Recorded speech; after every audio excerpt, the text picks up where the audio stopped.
Et pour en parler de cette situation, nous avons avec nous justement de Gaza en direct Monsieur Nabil Diab, journaliste palestinien. Bonsoir Monsieur Diab. Bonsoir. Bonsoir, merci d'avoir répondu à notre invitation. Alors Monsieur Diab, racontez-nous le quotidien des Gazaouis depuis samedi dernier qui vivent sous le blocus et les bombardements. Premièrement, merci à vous, merci de votre invitation. Je suis vraiment très honoré. Je m'appelle Nabil Diab, né, vécu en Algérie. Je suis un pro-algérien, je suis algérien-palestinien. J'ai vécu 6 guerres à Gaza, mais vraiment, cette guerre-là, c'est hors de toutes les lois internationales. On a vécu pendant, ça fait 7 jours, on a vécu non seulement un cauchemar, c'est pire qu'un cauchemar.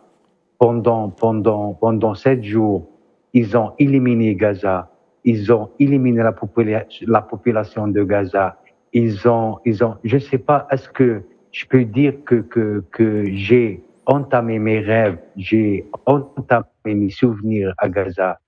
Ça fait une semaine que je ne peux pas contacter mes amis. J'ai perdu beaucoup d'amis qui sont tombés morts, malheureusement. Rabbi yarhamhum.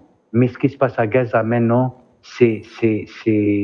personne ne peut imaginer ce qui se passe. Ça fait une semaine, ils ont coupé Gaza en plusieurs morceaux. Ils ont bombardé, ils ont tué plus de 300 enfants ignorants.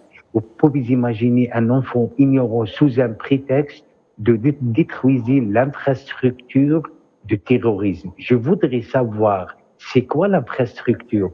Est-ce que l'infrastructure du terrorisme, de tuer des enfants innocents, de tuer des femmes, de tuer des enfants, de détruire complètement des quartiers, de bombarder des maisons, des familles, des enfants dans leurs maisons?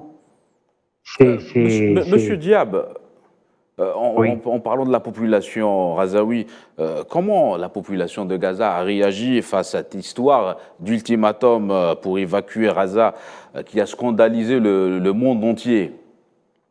Ça fait 4 jours que je suis au Croissant Rouge palestinien. J'ai passé la nuit là-bas. Je peux pas sortir de chez moi parce que ma maison est détruite. Mais le problème maintenant, c'est qu'on a reçu cette information à 4 heures du matin. Depuis ce temps-là, mais comment tu peux évacuer 1 100 000 habitants qui se déplacent directement vers le sud en quelques heures? Si vous demandez non seulement si vous demandez ça aux extraterrestres, ils ne peuvent pas le faire. Aujourd'hui, j'ai déplacé de Gaza. Heureusement que j'ai pu avoir un taxi, parce que maintenant à Gaza, d'avoir un taxi, c'est un rêve. J'ai resté 7 heures en train de faire la coordination pour que j'ai pu avoir un taxi pour qu'il m'amène à Deir el-Balah. C'est au sud de la bande de Gaza. J'ai resté 7 heures en train de chercher un taxi.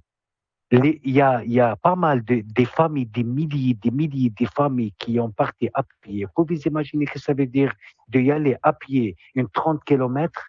Des femmes, des filles, des familles, des enfants en train de marcher. C'est le transfert. C'est fou ce qui se passe à Gaza. طبعا la communauté internationale, elle ne peut pas bouger parce que c'est les grands qui décident, c'est Israël, c'est les États-Unis, c'est tout, c'est eux qui décident. À Gaza, la vie maintenant à Gaza est insupportable. Les gens marchaient comme des fous. Comment ça déplacer 1 100 000 habitants en quelques heures? Très bien, le message est passé, Monsieur Nabil Diab. De Gaza Merci à Deir beaucoup. el-Balah, oui, merci à vous. Merci à vous. Je rappelle que vous êtes journaliste palestinien et vous étiez avec nous en direct depuis le territoire de Gaza. Merci pour cet éclairage.